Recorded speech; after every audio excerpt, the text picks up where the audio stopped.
Before anyone says I'm overreacting, let's establish one thing very clearly. The night sky is under attack.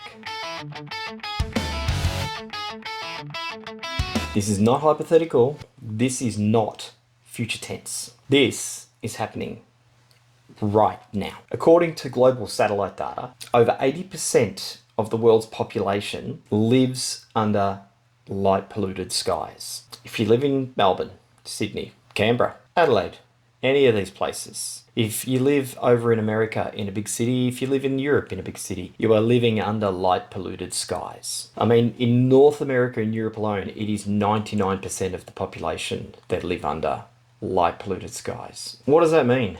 That means that true darkness is already gone for almost everybody you know. Here's another fact. The Milky Way, the very thing that shaped human mythology, navigation, calendars, and science for tens of thousands of years, is now completely invisible to over 1/3 of humanity. 1/3. Not dim, not faint, gone. And light pollution is increasing by about 10% a year. That means if you do nothing, if I do nothing, if the people we know, the people we love and care about do nothing, the problem solves itself in the worst way possible. Now, enter Reflect Orbital. Reflect Orbital are a private company. They are proposing to launch satellites that reflect sunlight back down to Earth at night. This is not emergency lighting. This is not disaster response. This is not science. This is sunlight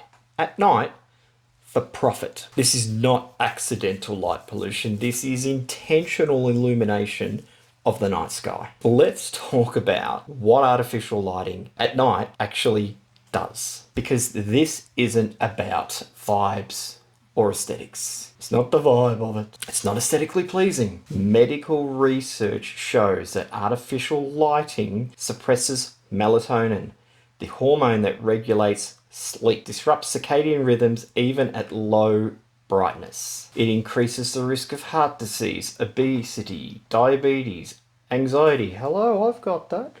Depression. Hello, I've got that too. And I go under dark skies. That's my escape. That's what helps me keep grounded. That's what, that and a couple of other things help my depression. The night sky helps. Dark skies help. Light pollution has been linked also to higher cancer risks in long-term exposure studies. This is not fringe science. This is peer-reviewed, replicated, and well-established. There will be a series of links in the description down below. Go read them. Light pollution is now a widely recognized public health issue. And here's the part that people don't want to hear. You cannot close your curtains on the sky. Ecologically speaking, artificial lighting is devastating. Artificial lighting disorients migratory birds, causing millions of fatal collisions every year. It kills billions of insects annually, including pollinators. It disrupts bat feeding behaviours, collapsing insect control systems, confuses sea turtles, drawing hatchlings away from the ocean. It alters predator-prey behaviourship across the entire ecosystem. This is not local damage. Light scatters. It reflects off clouds. It travels hundreds of kilometres. I mean, at the Leomau DarkSky site from north of Heathcote, you can see the glow of Melbourne, and that sky has deteriorated since I've been a member of the ASV. That's just not good. That is bad. One bright source can poison an entire region of night. Astronomy is already being crippled. Satellite constellations are leaving bright streaks across long exposure images, forcing astronomers to discard massive amounts of data. I'm one of those astronomers that's had to discard data because you're imaging Orion and shoo, there goes a satellite.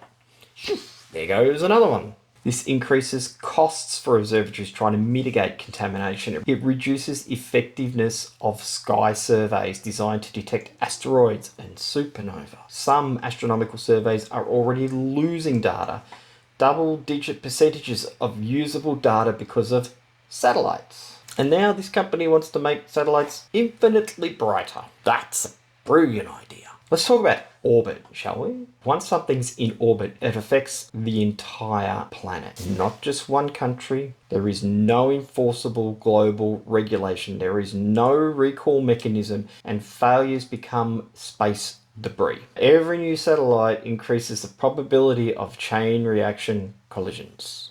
Things in space just going with each other. It's not theoretical either. We are already seeing it begin. If a corporation can decide when it's dark, they can decide who benefits from the light. This is not innovation. This is domination disguised as progress. Now, we can stop this. You can help stop this. DarkSky is opposing this proposal right now. These are scientists, astronomers, medical researchers, environmental experts. They're not activists chasing clicks. They are people who understand the consequences.